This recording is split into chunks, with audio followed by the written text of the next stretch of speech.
So hi everyone, and thanks for being here. And yeah, as Hannah already said, my co-worker Brianna will be joining us remotely because she's in Toronto already. Our project is on biosurveillance systems, and primarily we're focusing on the technologies and the technological bottlenecks within the biosurveillance space. So first of all, why do we need to look at working on a better biosurveillance systems? And for this, I think there are a few arguments that are really important. The first one is that pandemics occur quite frequently.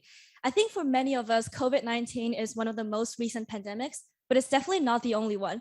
I've listed a few pandemics from the 21st centuries, and there are definitely many more that are not on the list. And secondly, pandemics, the risks of pandemics occurring are increasing. These pandemics can come from natural routes. They could also be biologically engineered or even from accidental lab releases.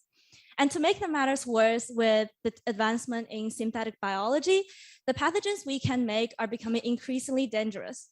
And last but not least, our current system is not ready, as you all have seen by COVID-19. Why do we need to work on it now? I think that now is a very critical time to work on a better biosurveillance system. With the recent COVID pandemic, the public and the governments have increasingly realized the devastating effects that a pandemic can bring, and also how important it is to have better biosurveillance systems. So for example, countries like the UK have issued reports, for example, the 100 days mission that aims to decrease the timeline from pathogen occurrence to pathogen containment within only 100 days. And also, organizations such as the Nucleic Acid Observatory have been set up that aim to detect novel pathogens, so pathogens that have never been found before, using technology such as metagenomic sequencing, which we will discuss later. So yeah, but this momentum will not be here forever. And as people are already forgetting about the pandemics, we really need to take advantage of this time and work on the biosurveillance systems. So onto our project. We have 4 chapters to our project. Within the first 2 weeks, Brianna and I looked at an overview of the biosurveillance systems, and we tried to prioritize a few systems that we'll focus on. Then we delved into the technologies and created an overview of all the technologies that are being used in each of the surveillance systems that we focused on. And in the 3rd chapter, we decided to look into the bottlenecks that each of these technologies are facing. Finally, we realized that non-technological bottlenecks are also very important. So we also did a very brief exploratory view on those. So our goals for the project are twofold. First, we want to test our hypotheses that technological bottlenecks are important. And secondly, we want to see within those technologies which ones are particularly high priority so that we can aim to influence funders and builders to focus on these. So, okay, onto the details of our project. In the first chapter, we were looking at an overview of the surveillance systems. So I've listed, given some brief overview of the different surveillance systems that exist. And the key here is basically there are many different types of surveillance systems. But our project is only 10 weeks long, so we couldn't do all of them. In order to focus ourselves, we used a weighted factor model to determine which ones we think are the most important. So for the weighted factor model, we had a set of, okay, it's not working. We had a set of criteria that aims to assess the usefulness and feasibility of each biosurveillance system. We sent this model to a few experts in the field and asked them to fill out what they think, how important they think each criteria is, and also what score they would give to each of these criteria. And compiling all of their answers, we reached the conclusion that 3 surveillance systems are the most important for our project. And those 3 are clinical, point of person, and environmental surveillance. So Brianna will explain more on what these are. Thanks, Ziyue. Now I'll give a very brief summary of the state of each surveillance system.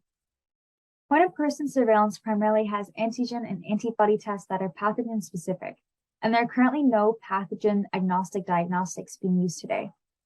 Clinical surveillance has multiplex assays that are used to test for multiple pathogens, and also have several different pathogen-specific methods that can take days to weeks for results. But this is quite worrying because in that time, people who are infected with a pathogen can spread it to multiple other people. Environmental surveillance has been used to detect poliovirus since the 1990s and was also used to detect COVID-19, but it primarily struggles with having sufficient pathogen concentration in the samples and test sensitivity. In chapter 2, we mapped out how technologies are developed using this roadmap. And in doing this, we noticed that research and development occurs really early on in this roadmap, and therefore it's likely to be a foundational step in developing technologies for biosurveillance. So one of our project's goals was to better understand whether R&D is a foundational bottleneck in developing biosurveillance technology. So we did research on point of person, clinical, and environmental surveillance to better understand what the current space of technologies look like within each of these surveillance systems. And we categorized these technologies by sampling, concentration, extraction, detection, and quantification. Now, moving on to chapter 3 of the project, we then prioritized certain technologies over others, and we did this using a criteria which included multiple aspects such as whether this technology could be used as a pathogen agnostic diagnostic. So this criteria is listed in our report. If you want to learn a bit more about that, you can just let us know. In the end, we decided to focus on PCR, LAMP, and metagenomic sequencing to further narrow down our research scope. So we spent 3 to 4 weeks diving into PCR, LAMP, and metagenomic sequencing. And metagenomic sequencing is the one that I'll talk about first. So metagenomic sequencing is used to collect genomic information about microbes without needing to culture them. And so this technology has immense potential to be used as both an environmental surveillance tool, but also to be used as an infectious disease diagnostic for point of person and point of care need. Now, to further break down how metagenomic sequencing works, it has 4 primary stages. The first one is sample prep. And so this is acquiring the sample and concentrating the DNA within that sample. Next, there's library preparation, which is fragmenting the DNA into smaller strands and adding adapters to the ends of the DNA strands, which are these short strands of DNA. Sequencing is where we're gaining information about the bases that are in that strand of DNA, and data analysis is the final step where we're using algorithms to restructure that genomic data to extrapolate insights from it. I decided to focus on sample prep, library prep, and metagenomic sequencing because the bottlenecks we wanted to understand were dealing with primarily hardware. And so through talking to experts working in sequencing and reading papers about how these methods work, I identified a few bottlenecks that are stopping metagenomic sequencing from being an infectious disease diagnostic. Now, here it's really important to distinguish that this is for metagenomic sequencing being applied to infectious disease diagnostics and not something like oncology. And this is because the bottlenecks vary significantly by the application of this technology. So within sample prep, there often isn't sufficient concentration of the viral material in the sample. And so sample concentration methods need to be further improved because this varies a lot by the type of sample. So if I was using blood versus saliva, there's different concentrations of viral material within these 2 different types of samples. Oftentimes within sample acquisition, samples become contaminated with a bunch of other irrelevant materials.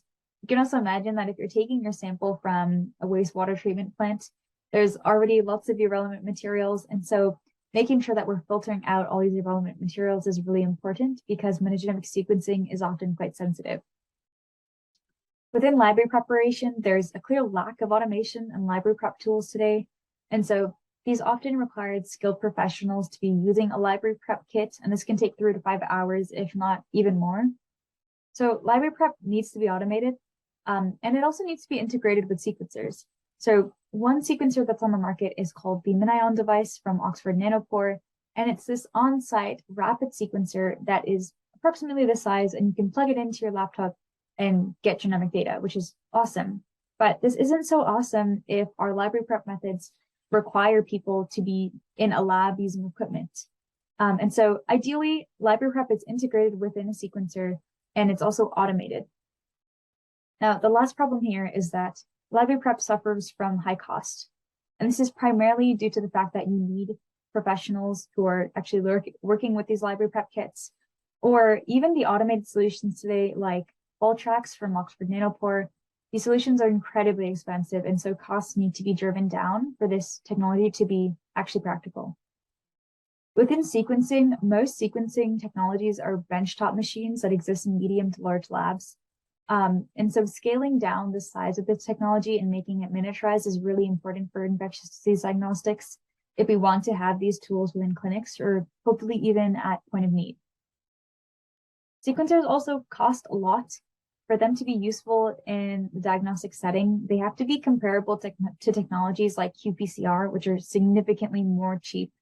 And so driving down the cost of metagenomic sequencing is like a crucial factor in whether this can be used as an infectious disease diagnostic. And lastly, the readout time often takes several hours. And ideally, if we have a diagnostic, it is hopefully rapid, similar to like a rapid antigen COVID test. And so decreasing the readout time is also very important for this to be a feasible technology. Now I'll pass it on to Ziyue to chat about bottlenecks within PCR. Thank you. Okay, thanks, Brianna.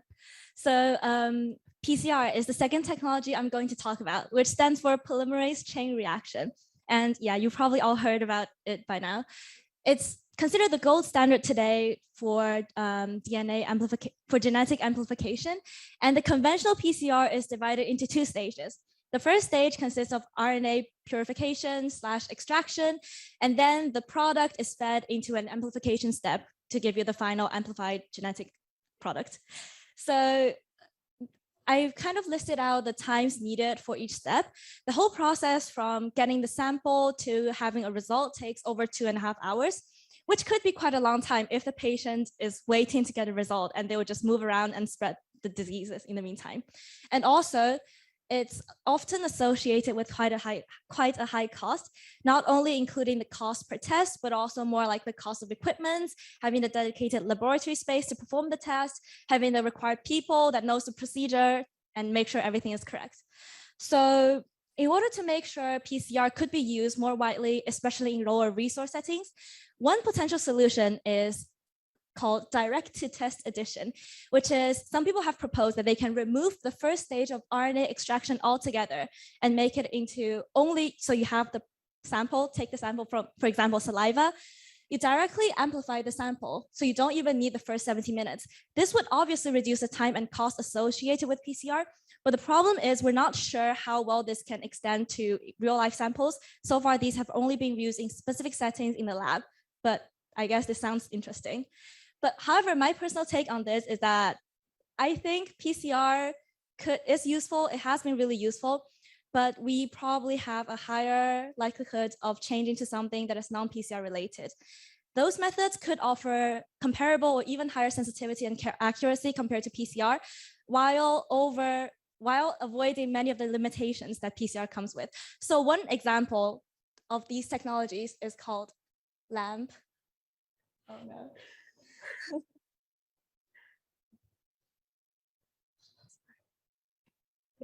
LAMP, which stands for loop-mediated isothermal amplification. So isothermal, that already gives you a hint. So for LAMP, in order for LAMP to work, you only need a constant temperature. That is already in contrast with PCR, which needs multiple temperature cycling. And that's one of the factors that makes the whole process really long and complicated. So of course, like LAMP also comes with its problems. And two of the most significant ones is that if we want LAMP to work in low resource settings, even though its optimal temperature is 65 degrees Celsius, it could still be too high. So some scientists have tried to use engineered primers and they have successfully brought the temperature down to 40 degrees Celsius. And I mean, like, I've only found this one group working on lowering the temperature. If more people work on this, I think it's possible that we could even have LAMP being performed in like room temperature. Like we wouldn't even need a water bath for this to happen. The main difficulty, however, for LAMP is that there's a really high risk of carryover contamination because LAMP tests are so sensitive. Even the particles in the air, if it gets contact with the test, it will contaminate the test results and give it false positives.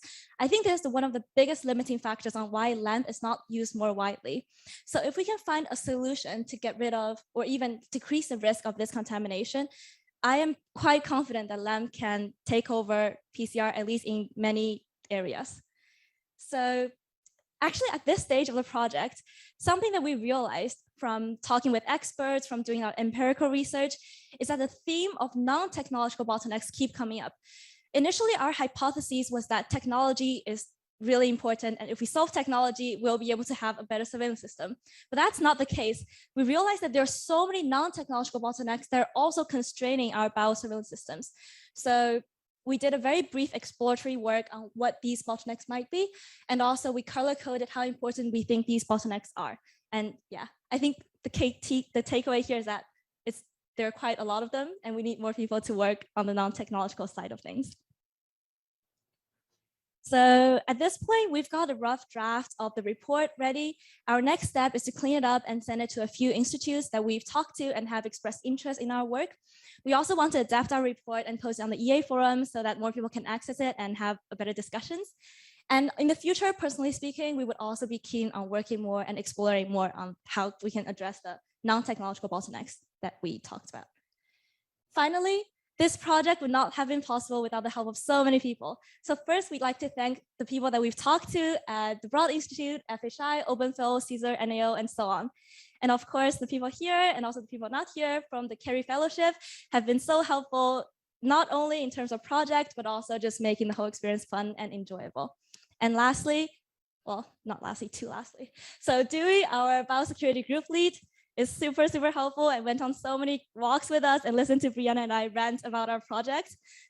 And finally, our mentor, Akil, who probably gave us like weekly meetings way too often and gave us so much support when we were like crying over our project, and has been just so amazing along the way. And if you have any questions and we're not there anymore, you can contact us by our email. Thank you.